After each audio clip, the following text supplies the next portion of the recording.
bawat patak ng tubig. Hinayakap, minamahal. Ganyan pinahahalagan ng ating kalikasan ang bawat patak ng buhay na dumadaloy sa ating mga kagubatan. Dahil siya naman ang may tanging kapangyarihan ipamahagi ito sa lahat ng nangangailangan. Kasama na ang ipinagkakaloob niyang bahagi sa ating mga nilalang. At mula po sa mga patak na ito'y malugod naming ipinakikilala ang Manlaluwag Spring Protective Landscape, ang unang tikim sa 100 Wonders of Pangasinan. Manlaluwag o boiling water sa salitang Pangasinan ay matatagpuan sa bungad ng lalawigan pumapagitan sa lalawigan ng Tarlac. Ito'y nasa loob ng isang malawak na kagubatan sa munisipalidad ng Mga Taram. At ito rin ay pinakamalaking natitirang forest area sa lalawigan na matatagpuan sa dagong ibabang bahagi sa gilid-gilid ng Zambales Mountain Ranges na tinatanghal ng isang important biodiversity area. Ang Manlaluwag ay isa sa pinakaunang park sa ating bansa na itinatag noon bilang Manlaluwag Hot Spring National Park sa pamamagitan ng Presidential Proclamation No. 612 ni President Manuel L. Quezon noong ika-September 3, 1940. Ang 13,863.61 hectares ng munisipalidad ng Makataram ay forest land o kagubatan. Ang 1,935.17 hectares nito ay ang Manlaluwag Hot Spring Protective Landscape o MSPL na tinatag noong March 10, 2004 sa pamamagitan ng Proclamation No. 576, maging bahagi ng National Integrated Protective Areas o NIPAS of the Philippines. Ang MSPL ay isang important biodiversity area dahil ito'y tinatanghal bilang isang secondary growth forest kung saan ang mga tinatawag na dominant tree species ay matatagpuan tulad ng apitong, balete, dita at bagtikan. Kasama rin ang red and white lawaan.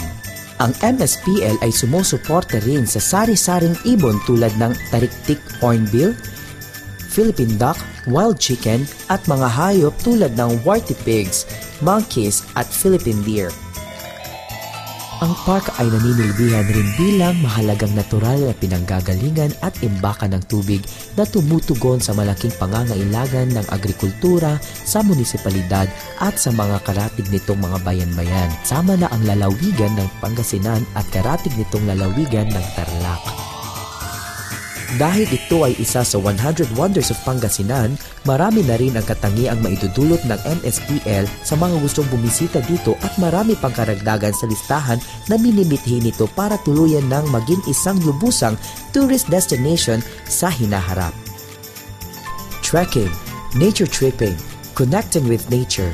Siguro ang pinaka-basic sa lahat dahil kakaiba ang kalikasan makapagbigay ng lunas sa mga taong punong-puno ng stress sa katawan. Dahil ang relaxing ambience ay hindi lang nakapagdudulot ng katahimikan sa isip at kalooban. Naglilikha ito ng positive insight sa maraming bagay-bagay tulad ng pagmamahal sa kapwa at marahil matututunan bigyan ng halaga ang kalikasan. Ang MSP ay may enjoy ng kahit sino, bata, matanda, grupo at pamilya. Ang swimming pool ng MSPL ay talagang matagal nang puntahan.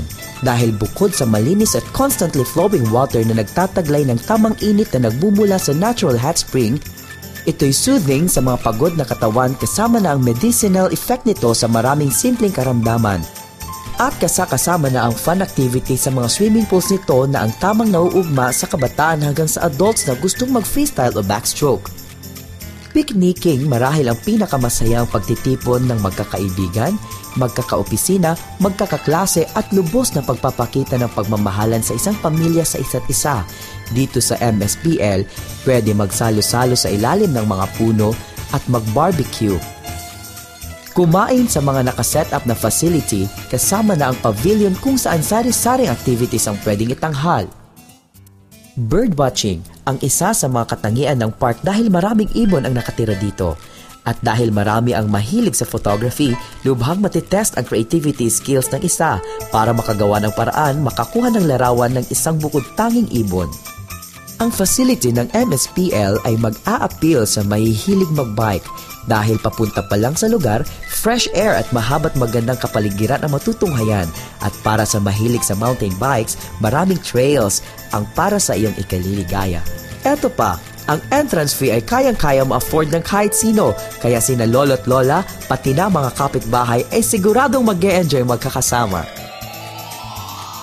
Dahil ang MSPL ay nakapaloob sa NIPAS, ang Protected Area Management Board o PAMB ay aktibo sa pamamalakad at pagpapatupad ng kanilang tungkulin mapangalagaan ang park, kung saan ito'y pinangungunahan ng DENR Regional Director as Chairman, LGU sa pamamagitan ng Mayor ng Munisipalidad ng mga Taram at mga punong barangay na nasasakupan ng MSPL. Kasama sa mga panaginip ng MSPL para nang ma-address niya ang mga turista at tuluyan ng makapagbigay ng kontribusyon sa lumalagong tourism industry ng ating bansa. Minimithi niyang magkaroon rin ng karagdagang facilities tulad ng zipline, canopy walk, food and accommodation facility at marami pang activities na makaka-attract ng turista. Subalit ito'y naayon pa rin sa framework ng ecological friendliness at makakapag-create ng karagdagang hanap buhay para sa kanyang kinasasakupang mga barangay. Dahil ang MSPL ay nasa bukana ng lalawigan, ito'y pwedeng maging springboard at launching pad para mapuntahan ng iba't ibang destination ng lalawigan at tunay na mabansagang Manlalawag Spring Protective Landscape, ang unang tikim sa 100 Wonders of Pangasinan.